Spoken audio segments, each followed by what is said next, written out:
एक बार गोवर्धन में ठाकुर जी और गोविंद स्वामी और सबरे सखा मिलकर के और खेल खेल रहे थे।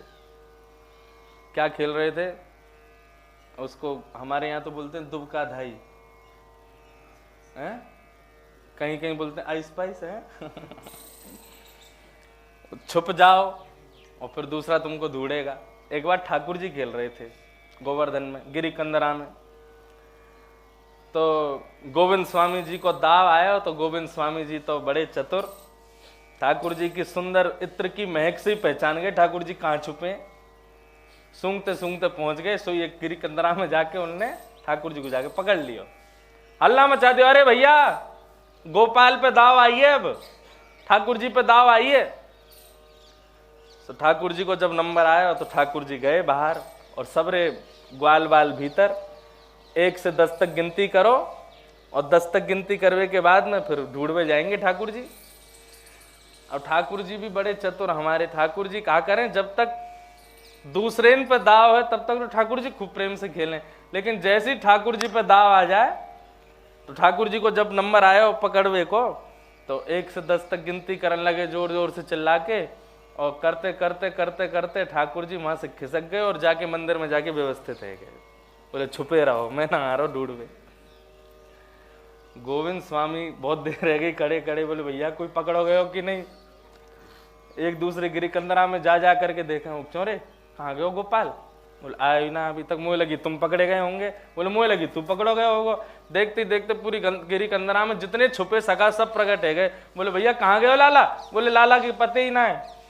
बोले कहीं ऐसा तो ना लाला छुप गए हो, यूं सोच रहा हूं हम ढूंढे को जाके। सुबह ते सांझ है गई, महाराज ठाकुर जी नहीं मिले।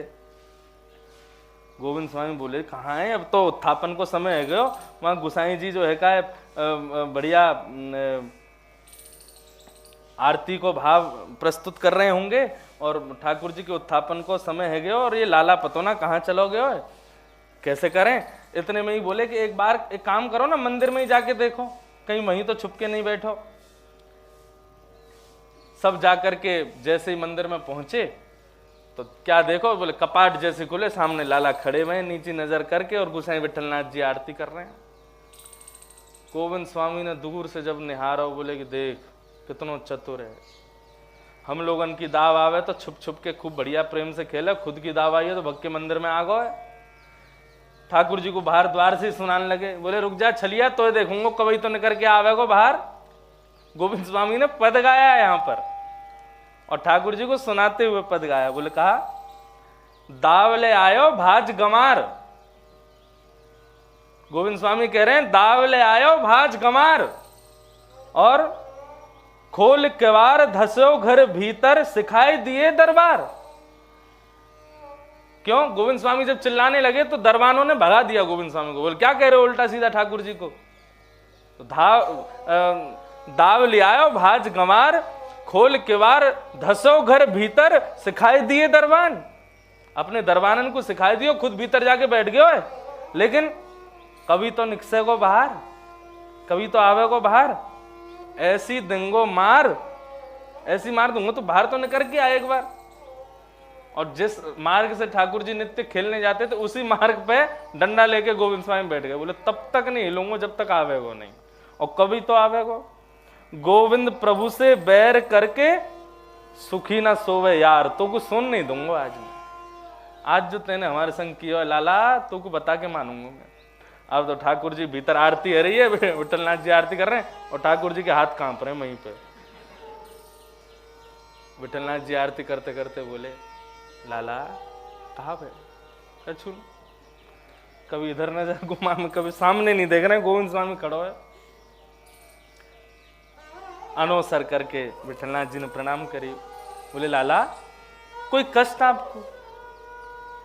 ठाकुर जी बोले कष्ट कछु ना है, मुँह को मार से डर ना लगे, मुँह को डांट से डर ना लगे, लेकिन मेरा गोविंदा मुँह से नाराज है गयो है, मेरा गोविंदा मुँह से बहुत नाराज है। बोले कहा भैया? बोले हम लोग सब दुबका धाई खेल रहे, सबकी दाव आई, मैंने खूब प्रेम से खेलो, लेकिन जैसे मेरी दाव आई मुझको भूख लगी आई, मैंने कि अब कहाँ जाके गिरी कंदरान में ढूंढूंगो, तो मैं तो भाज के मंदिर में आगो, भोजन पान लगो, इतने में ही उत्थापन को समय है गयो, मैं दाव नहीं दे पायो, बेचारे मेरे सब इंतजार करते रहे। अब गोविंदा नाराज है गयो है, कहा करूं गुसाई जी, मेरे गोविंदा को मनाओ, मैं मना ना पाऊंगा, वो और नाराज हो जाएगा। गुसाई विठलनाथ जी भाव विभोर होते जा रहे हैं गोविंदा के और ठाकुर जी के सखत्व को देख करके। विठलनाथ जी के नेत्र सजल हो गए, बोले मैं लेके आऊं नाथ, आप चिंता मत करो, मैं अभी जा रहा हूं। गुसाई जी बाहर आए, जीर्ण बुजुर्ग शरीर, हाथ में लठिया लेकर के आए। तो गोविंद स्वामी बोले पहले तो यहाँ ने दरबान भेज दिया, हमें भगा दियो, अब देख गुसाई जी भेजे डंडा लेके के मारो भाई जाके। तो आगे आगे तो भागे गोविंद स्वामी और पीछे पीछे चले गुसाई जी। गुसाई जी तो कह रहे रुक जाओ, कुछ बात करनी है, लेकिन उनको लगे ये मारवे आ रहे हैं मुंह को, मैंने इतनी सुना दी है लाला को।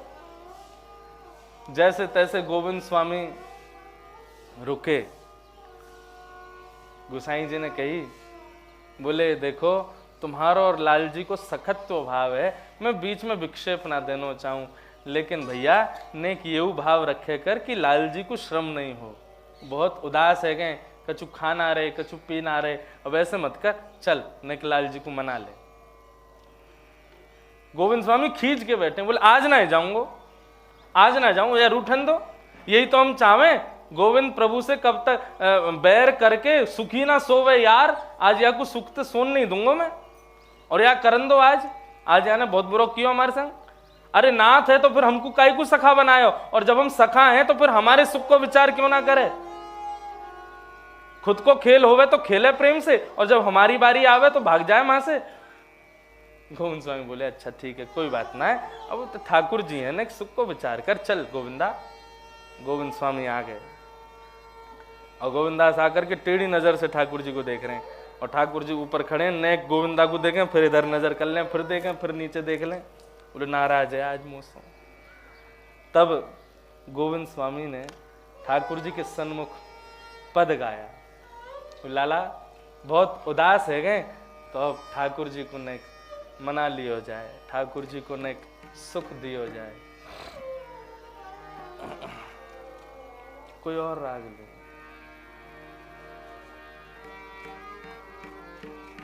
हाँ, गोविंद स्वामी गा रहे हैं ठाकुर जी के सन्मुख खड़े होके, गलती ठाकुर जी की लेकिन मना गोविंदा रहे हैं। यही सखत्व है ठाकुर जी के सखत्व में। तो साधारण मानवों के सखत्व में तो आप चाहोगे हम क्यों झुकें, वो झुके, लेकिन लाल जी के सखत्व में तो यही है, तुमको ही झुकना पड़ेगा, तुमको ही मनाना पड़ेगा, भले गलती कितनी उनकी हो। और गोविंदा गा रहे हैं, आओ मेरे गोविंद गोकुल चंदा, आओ मेरे गोकुल गोविंद चंदा, आओ मेरे गोविंद गोकुल चंदा, आओ मेरे गोविंद गो।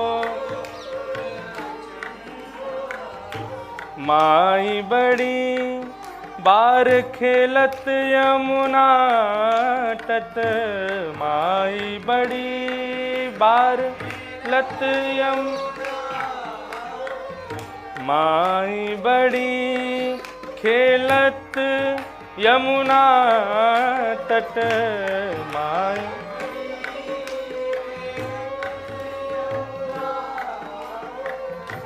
बदन दिखाए देव आनंदा, बदन दिखाए देव आनंदा, आओ मेरे गोविंद गोकुल चंदा, आओ मेरे गो। श्री राधा गोविंद लाल की।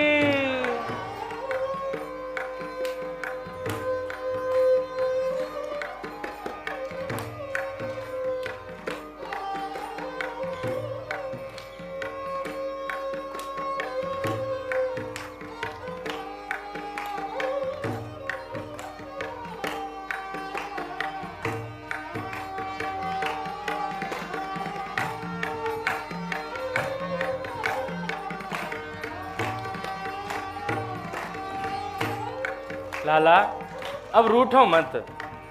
गायन की आवन की बिरिया, गायन की आवन की।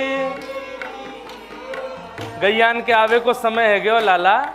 ओ गायन की आवन की बिरिया, गायन की।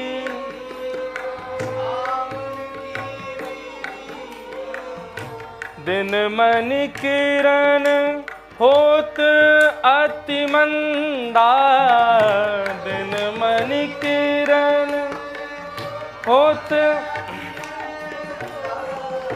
आए तात मात छतियाँ लगे, आए तात मात छतियाँ। ठाकुर जी रीझ गए।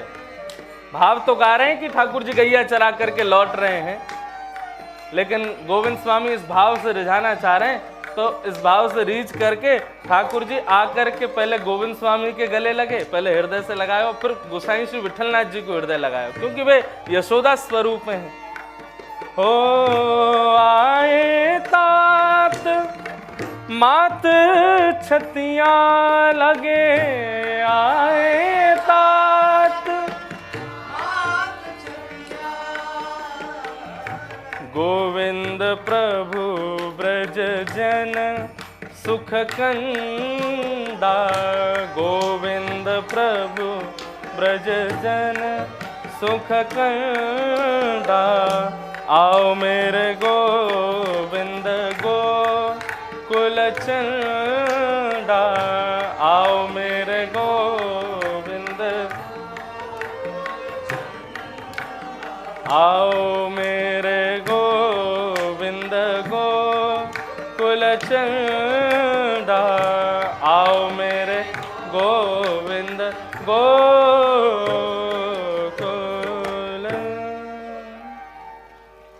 गोविंद स्वामी पर ऐसे रीझे लात दौड़ करके गए और जाके अपने हृदय से लगा लिए। कहने का भाव, ठाकुर जी के सुख बनो।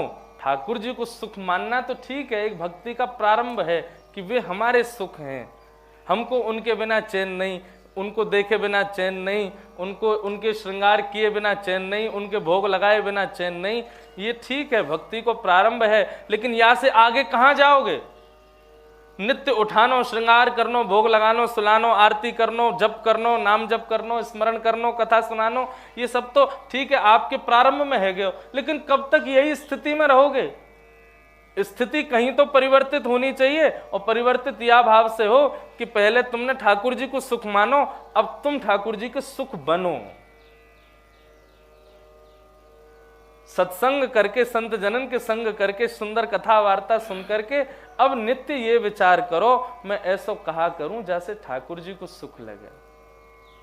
गजराज तारो तेने आवने को जावने को, वासे तुमको का सुख मिल रहा? बोले तुम आने जाने की तुम्हारी सवारी बन गई। खावने पकावने को मीराबाई तारी है। मीराबाई को क्यों तारा? बोले बढ़िया बढ़िया मेड़ता की है ना, मारवाड़ी है, बढ़िया भोजन बनावेगी, या हमारे आपने उसको तार दिया। नरसिंह मेहता को तारो वही वार सवारने को। नरसिंह मेहता को क्यों तारा? बोले लोग इतने रुपया चढ़ा जाए तो कोई एक अकाउंटेंट भी होना चाहिए, आपने नरसिंह मेहता को तार दिया। वेदन सुनावने को जयदेव तारो है, श्री जयदेव महाप्रभु को वेद सुनाने को तारा। और जयदेव महाप्रभु आज पधारे ही हैं कथा में। हमारे पूज्य नाना जी, आपने दर्शन किए महाराज जी?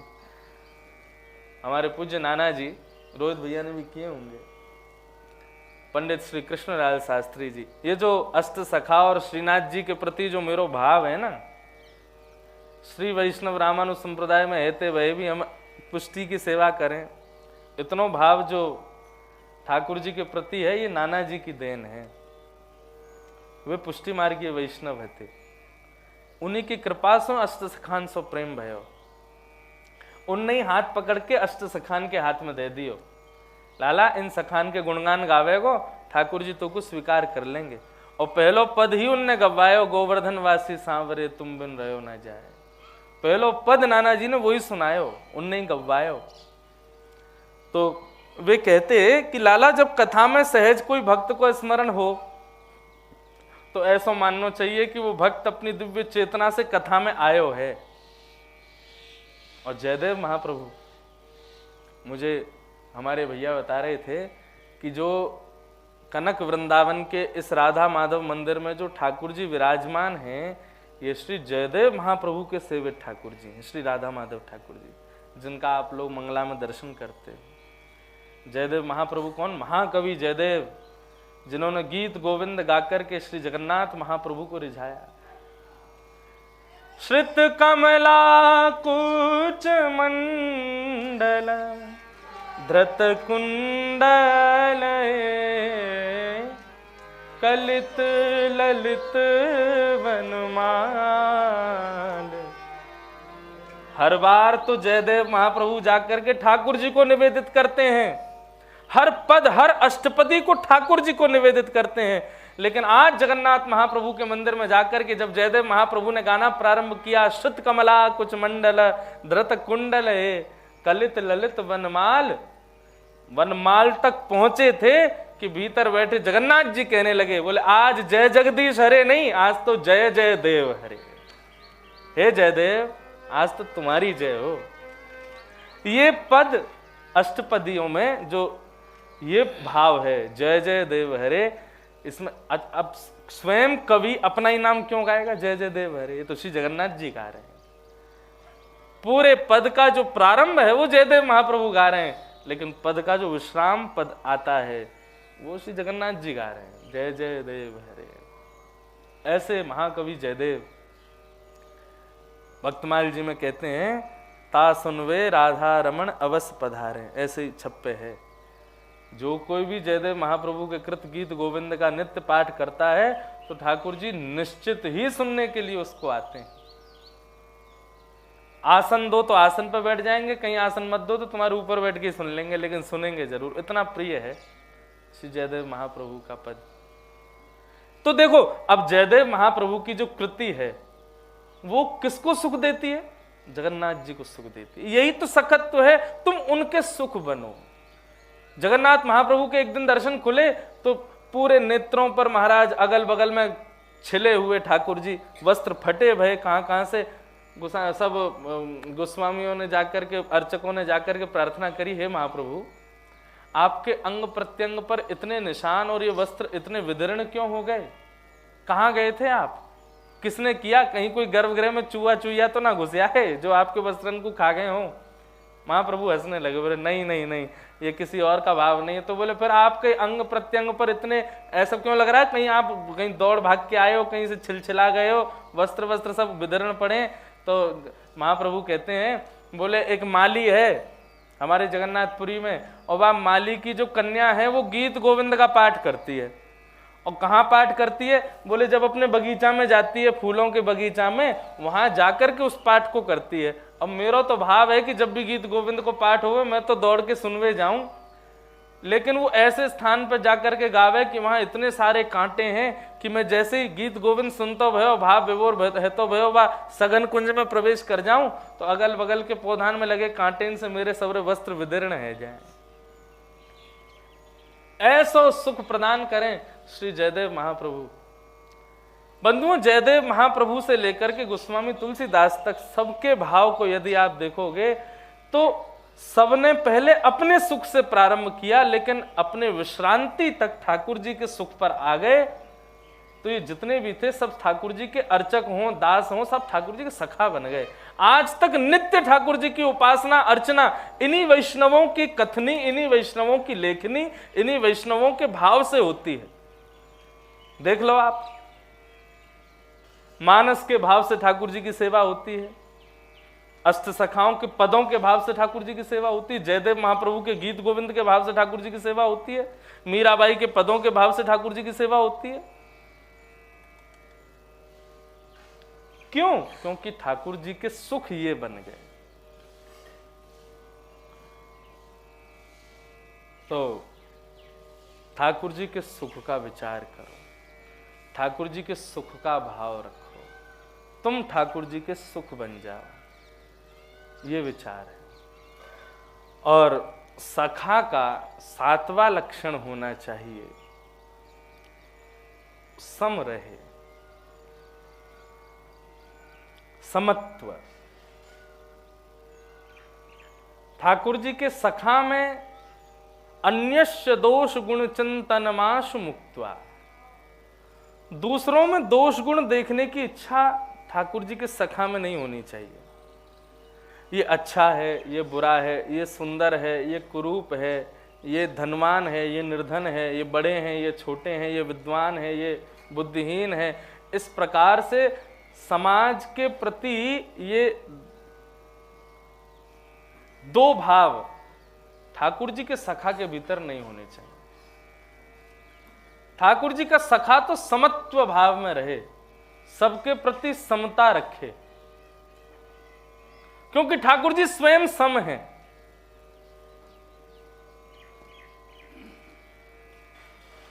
दुर्योधन की मेवा त्यागी, साक विदुर घर खाई, सबसे ऊंची प्रेम सगाई। ठाकुर जी समत्व में रहते हैं, कहीं राजा के द्वारा दिए गए नवरत्नों को स्वीकार नहीं करते और कहीं साधारण से भक्त के द्वारा दिए गए तंगुलों को ठाकुर जी प्रेम से स्वीकार करते हैं, केला के छिलकाओं को स्वीकार कर लेते हैं।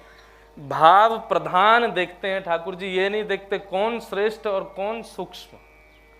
इसलिए ठाकुर जी के सखा के भीतर भी समता होनी चाहिए, समत्व हो, सबके प्रति समभाव रखे। अनन्य रसिक शिरोमणि स्वामी श्री हरदास जी महाराज, उन जैसो समत्व भाव बहुत कम हो। ऐसे समत्व भाव में रहते, सबके प्रति सम रखते। एक बार तानसेन के साथ में स्वामी श्री हरदास जी महाराज तानसेन के साथ में बादशाह अकबर एक सरोवर के किनारे घूम रहे थे और भ्रमण करते हुए तानसेन से अकबर कहने लगे, बोले हमको लगता है पूरे भारतवर्ष में तुम जैसा गवैया कोई नहीं है। तो तानसेन मुस्कुराने लगे, बोले आपने अभी मेरे गुरुदेव को नहीं सुना, आपने अभी मेरे गुरुदेव के भाव को नहीं सुना। अकबर कहने लगे क्यों, तुम्हारे गुरुदेव के पास क्या है? बोले महाराज ये सरोवर देख रहे हैं? बोले जी। बोले इसका एक बिंदु हूं मैं, और ये सरोवर का पूरा सार जो है ना, ये है मेरे गुरुदेव। उनका सर तो अत्यंत अद्भुत है। अकबर कहने लगे तो हम तुम्हारे गुरुदेव का गायन सुनना चाहते हैं, उनका गाना सुनना चाहते हैं। बोले नहीं, आप नहीं सुन पाओगे। क्यों? क्योंकि आप बादशाह हो, और वो बादशाहों को नहीं सुनाते, वो बादशाहों के बादशाह को सुनाते हैं। जो बादशाह के दरबार का गवैया होगा, वो छोटे बादशाह के दरबार में क्यों गाएगा? अकबर कहने लगा, बोले तुमको पता है तुम किससे बात कर रहे हो? मैं शहंशाह ए हिंदुस्तान अकबर, एक छत्र सम्राट हूं भारत का मैं। बोले आप भारत के सम्राट हैं, लेकिन वो जिनको सुनाते हैं वो तीनों लोगों के सम्राट हैं। उनके सामने आप बादशाह बनकर के जाओगे तो नहीं सुन पाओगे। छद्म वेश धारण करके या अपना रूप बदल करके आपको जाना पड़ेगा, तभी मेरे गुरुदेव को श्रवण कर पाओगे। तो अकबर के अंदर तो महाराज लालसा उत्पन्न हो गई कि मुझे तो सुनना है, कैसे भी तुम्हारे गुरुदेव को सुनना है, वो क्या गाते हैं मैं सुनना चाहता हूं। तो तानसेन ने कहा तो एक काम करो, आप यदि स्वीकार करो तो एक दिन के लिए मेरे दास बन के चलो निधिवन राज में। तो दास बन के कैसे? बोले हम तानपुरा लेकर के गाते हैं ना, तो कई 2-3 तानपुरा उठा के चलने वाले जो होते हैं, उनमें आप बन के चलो। लेकिन अकबर इतना बड़ा संगीत का प्रेमी था कि उसने स्वीकार कर लिया। बोले ठीक है, हम तुम्हारे दास बनने को तैयार, लेकिन तुम्हारे गुरुदेव को सुनना चाहते हैं। तुम्हारा स्वर सुनते हैं, पंच तत्व पृथ्वी जल तेज वायु आकाश तुम्हारे वाणी पर अधीन है। तुम जब चाहो तब वर्षा होती है, जब चाहो तब। एक तानसेन का एक प्रसंग और सुनाऊं। एक बार तानसेन दीपक राग गाना तानसेन ने बंद कर दिया। क्यों? क्योंकि जब वो दीपक गाता, दीप तो जलते थे, लेकिन तानसेन के शरीर में भी अग्नि प्रज्वलित हो जाती थी, उसको जलन होती थी, मानो जैसे किसी ने आग लगा दी हो। और वो साधारण जल से नहीं बुझेगी, उसके लिए तो कोई बहुत सुंदर गवैया मेघ मल्हार जब उसके सामने गाएगा, तभी तानसेन की आग बुझेगी। लेकिन ऐसे कोई गवैया नहीं जो आकर के तानसेन की अग्नि को बुझा दे। तो तानसेन ने दीपक राग गाना बंद कर दिया, लेकिन कुछ चिड़ों के लिए लोगों ने जाकर के बादशाह से शिकायत कर दी। बोले दीपक राग गाने में बहुत मेहनत होती है, आपकी बहुत जय जयकार होती है कि आपके दरबार के गवैया इतने बढ़िया हैं, उससे तानसेन को सुख नहीं मिलता, इसलिए इसने दीपक राग गाना ही बंद कर दिया। महाराज आपका अपयश होता है जब लोग सुनने आते हैं तानसेन को, लेकिन वो दीपक नहीं गाते। तो राजा के कान भर दिए, तो राजा पीछे पड़ गए तानसेन के। बोले आज तो तुमको दीपक गाना ही पड़ेगा। बोले महाराज मैं आपको झूठ नहीं बोलता, दिखाई नहीं देता, लेकिन मेरे अंग में आग लग जाती है जब मैं राग दीपक गाता हूं। तो मेरा रोम रोम जल उठता है, और वो साधारण जल से मेरा रोग दूर नहीं होगा। जब तक कोई मेघ मल्हार नहीं गाएगा तब तक मेरा भाव नष्ट नहीं होगा, तब तक मेरी अग्नि शांत नहीं होगी। और इस संसार में नहीं है कोई जो मेघ मल्हार गा सके। राजा बोला हम देख लेंगे जो करना है, बड़े बड़े वैद्य बुला लेंगे और सब करेंगे, लेकिन आज तो तुमको दीपक गाना पड़ेगा। तानसेन बोला नहीं गाऊंगा तो ये मार देंगे, गाऊंगा तो राग मार देगा, तो इससे बढ़िया गाते गाते मर जाता हूं। और तानसेन ने जब जाकर के सभा में राग दीपक गाना प्रारंभ किया, प्रज्वलित हो गए चारों ओर दीपक। लेकिन गाते गाते गाते गाते जब तानसेन के अंग में आग लगनी प्रारंभ हुई, चरणों से प्रारंभ होते होते होते अपने वक्ष तक तो उसने सहन किया, लेकिन जैसी कंठ पर आने लगी अग्नि, तानसेन से अब रुका नहीं गया। दौड़ करके भागा और जाकर के सामने एक सरोवर में कूद गया, लेकिन अग्नि बाहर प्रज्वलित थोड़ी थी, वो तो भीतर प्रकट हो चुकी थी। तानसेन व्याकुल हो गया, कभी कहीं गिरे कभी कहीं गिरे, कहीं जावे, बोले कि मेरे इस रोग को कौन दूर करेगा। दौड़ करके ऐसे विहंगम एक जंगल में प्रविष्ट हो गया तानसेन। तो वहां पर तो ब्रज की सीमा मैंने बताया ना, ये जयपुर तक भी आप समझो 5000 वर्ष पहले ब्रज ही रहा होगा। यहां भी ठाकुर जी रमण करने और अपनी गैया चराने आए होंगे। और ग्वालियर आदि क्षेत्र जो हैं जहां तानसेन आदि रहे, ये सब आगरा आदि सब ब्रज में है आज तक भी। तो तानसेन जैसे ही उस पहाड़ पर चढ़ गया तो वहां पर ब्रज की 2 ग्वालिन गोबर लेकर के कंडा थाप रही थी। तो कंडा थाप रही थी, वहीं आकर के तानसेन गिर गया। तो तानसेन की स्थिति देख करके वो दोनों ग्वालिन चर्चा करने लगी, अरे बहन याकू कहा भय हो, प्यासो लग रहा है। बोले प्यासो नहीं है, ये तानसेन है, बादशाह अकबर के दरबार को गवैया है, और दीपक राग गा के आयो है, या हमारे इतनो बिलबिला रहो है। तानसेन बोला आपको कैसे पता मैंने राग दीपक गाया है। बोले तुम्हारे नेत्र बता रहे हैं, तुम्हारे अंग की स्थिति बता रही है, तुम राग दीपक गा के आए हो, और जब तक कोई मेघ मल्हार नहीं गाएगा ये दूर नहीं होगा। सुनो बैठ जाओ, हिलना नहीं अब ज्यादा, यहीं बैठ जाओ। तानसेन बैठ गए सामने। बोले आप क्या करेंगी। बोले हम क्या करेंगे, सुनो अब तुम। कान पे हाथ लगा करके दोनों ने राग मल्हार गाना शुरू किया। ऐसा मेघ मल्हार गाया, ऐसा मेघ मल्हार गाया, ऊपर आकाश में एक दिव्य बादल तानसेन के आप ऊपर आकर के बरसने लगा, और बरस करके तानसेन के अंग की सारी अग्नि बुझा दी। तानसेन जब स्वस्थ हो गया, बिल्कुल सांस लेने लगा, दोनों फिर से कंडा थापने लगी। बोले सुन आइंदा कभी गईयो मत दीपक राग, तो को अभी सिद्ध भयो ना है, और तो को कभी सीखना हो तो फिर आ जाइयो हमारे यहाँ, हम सिखाई देंगे तो को। तानसेन बोला ये ब्रज की ब्रज नारियां हैं, ये राग दीपक और मेघ मल्हार सुनने के लिए विदेशों से लोग राजा के दरबार में आते हैं, और ये कंडा थापते थापते गा रही हैं, ये ब्रजवासी हैं। ब्रज की होड़ कहां करे तानसेन। एक बार तानसेन ने गायन किया, आ गया श्रीनाथ जी की हवेली में, और तानसेन गाने लगा। तानसेन ने ऐसा गाया ऐसा गाया ऐसा गाया, सामने खड़े खड़े श्रीनाथ जी को उबासी आ गई जोर से। तो गुसाई विठलनाथ जी ने जब देखा तो सब तो वाहवाही कर रहे थे, लेकिन लाल जी को उबासी आ गई। तो अनोसर जब हुआ तो तानसेन उठ करके कहा आज मैं धन्य हो गया, हमेशा तो मैंने राजाओं के दरबार में गाया, लेकिन आज राजा धीराज के दरबार में गा के सुख मिला।